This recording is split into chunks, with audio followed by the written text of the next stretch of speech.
आगामी 4 मई को होने वाली मतगणना को सुचारू और शांतिपूर्ण ढंग से संपन्न कराने के लिए मालदा जिला पुलिस और प्रशासन ने शनिवार को एक महत्वपूर्ण सर्वदलीय बैठक की। जिला प्रशासनिक भवन में आयोजित इस बैठक में मतगणना केंद्रों के नियमों और सुरक्षा प्रोटोकॉल पर विस्तार से चर्चा की गई।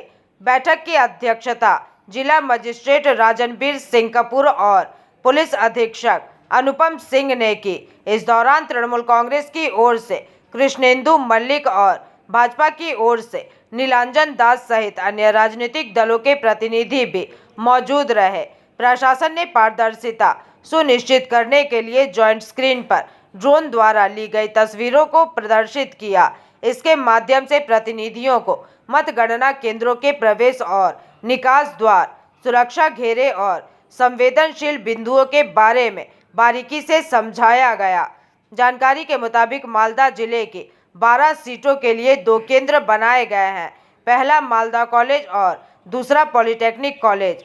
सभी राजनीतिक एजेंटों और प्रतिनिधियों को सुबह 7 बजे तक अपने निर्धारित प्रवेश द्वार तक पहुंचना अनिवार्य है। चुनाव आयोग द्वारा जारी पहचान पत्र और आवश्यक दस्तावेजों के बिना प्रवेश वर्जित होगा। इसके अलावा केंद्रों के पास पार्किंग और पेयजल, शौचालय की उचित व्यवस्था की गई है। जिला मजिस्ट्रेट और पुलिस अधीक्षक ने स्पष्ट किया है कि परिणाम चाहे जो भी हो, मतगणना के बाद किसी भी तरह की हिंसा या अव्यवस्था को बर्दाश्त नहीं किया जाएगा। पुलिस प्रशासन परिणामों के बाद उत्पन्न होने वाली स्थिति पर कड़ी नजर रखेगा और शांति भंग करने वालों के खिलाफ सख्त कानूनी कार्यवाही की जाएगी। আমি বলে দেবো, হ্যাঁ এখন যেতে হবে। Okay sir. স্যার আজকে আমরা সব পলিটিক্যাল পার্টি মিটিং করেছি, এসপি সাহেবও ছিলেন ওখানে। আমরা সবাইকে জানিয়েছিলাম যে কাউন্টিং সেন্টার কিভাবে আপনারা যাবেন, কাউন্টিংয়ে দেখি সিস্টেম হবে, স্ট্রং রুম ওপেন হবে। সবাইকে খুব ভালো একটা ড্রোন ভিডিও দেখিয়ে আমরা রিয়েল লাইফ ভিডিও দেখিয়েছি যে কাউন্টিং সেন্টারে কাছাকাছি কোন রাস্তা ওরা নিতে পারবে, সো দ্যাট ওখানে জাম না হয়। স্যার একটু প্রথম দিকে বলেন স্যার, কাউন্টিং নিয়ে আজকে কী আলোচনা হলো সর্বদলীয় বৈঠকে? আজকে আমরা ডিএম অফিস পক্ষ থেকে সকল পার্টি রিপ্রেজেন্টেটিভকে ডেকেছিলাম। কাউন্টিংয়ে আমাদের কি অ্যারেঞ্জমেন্ট আছে ওটা ওনাদেরকে বুঝালাম, আমাদের পার্কিং ব্যবস্থা কি আছে ওটা ওনাদেরকে বুঝালাম, ওনাদের ক্যাম্প কোন দিকে হবে, গাড়ি ওনারা সাপোর্টারদের কোন দিকে থাকবে, এটা সব আমরা আলোচনা করে ডিসকাস করলাম। আর ওনাদেরকে আমি এটাই রিকোয়েস্ট করলাম কি রেজাল্ট যাই হোক কিন্তু আমাদের মালদায় শান্তি বজায় রাখবেন, ওনারা আমাদের প্রশাসনকে হেল্প করবেন, সাপোর্টারদেরকে গাইড করবেন। এই নানা রকম আলোচনা হলো আর এটা খুব ভালোভাবেই মিটিং হয়েছে। অল পলিটিক্যাল মিটিং হলো কাউন্টিং নিয়ে, ডিএমএসপি কী কী ইনস্ট্রাকশন দিল?